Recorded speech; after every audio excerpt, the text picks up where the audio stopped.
अमरावतीच्या मध्यवर्ती भागात असलेल्या धनराज लेनमधील माहेश्वरी समाजाच्या 124 वर्ष जुन्या श्री राधाकृष्ण मंदिराचा पावन पाठ उत्सव आयोजित करण्यात आला। 1901 साली उभारण्यात आलेल्या या ऐतिहासिक मंदिराने 124 गौरवशाली वर्ष पूर्ण केले असून राधाकृष्ण सेवा समितीच्या वतीने भव्य उत्सवाचे आयोजन करण्यात आले। अपरा एकादशीच्या पवित्र दिनी मंदिर परिसर अक्षरशः वृंदावनात रूपांतर झाला होता।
राधाकृष्ण सेवा समितीचा पवित्र उपक्रम, 124 वर्षांची परंपरा, आस्था आणि भक्तीचा संगम। श्री राधाकृष्ण मंदिरात पाठ उत्सव अमरावतीत साजरा झालाय। धनराज लेन येथील माहेश्वरी समाजाच्या ऐतिहासिक मंदिराची स्थापना 1901 साली झाली होती। तब्बल 124 वर्षाची परंपरा लाभलेल्या या मंदिरात श्रद्धा, भक्ती आणि संस्कृतीचा संगम आजही पाहायला मिळतो।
पाठ उत्सवाच्या निमित्ताने मंदिराची भव्य सजावट करण्यात आली होती।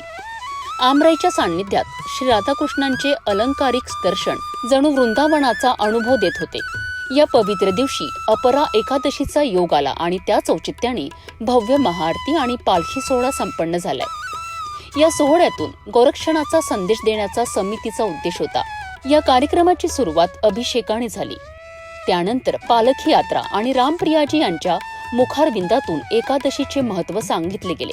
त्यांनी सांगितले की एकादशी हे व्रत सर्वश्रेष्ठ आहे।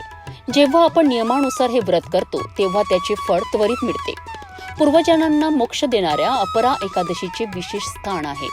या कार्यक्रमात आमदार सुलभा खोडके, आमदार संजय खोडके, मंगलश्री माहेश्वरी देवजी, गट्टाणी कुटुंब, सारडा परिवार, भूतडा, डागा, काबरा, पणपालिया, मंत्री स्मृती परिवार, झंवर कुटुंब, गायलमाता परिवार आणि अनेक भक्तगण उपस्थित होते। संपूर्ण मंदिर परिसर भक्तिरसात न्हालेलं होतं। महाआरतीनंतर प्रसाद वितरण करण्यात आलं। भक्तांनी एकमुखाने म्हटलं की ही अनुभूती म्हणजे जणू साक्षात वृंदावन धामच।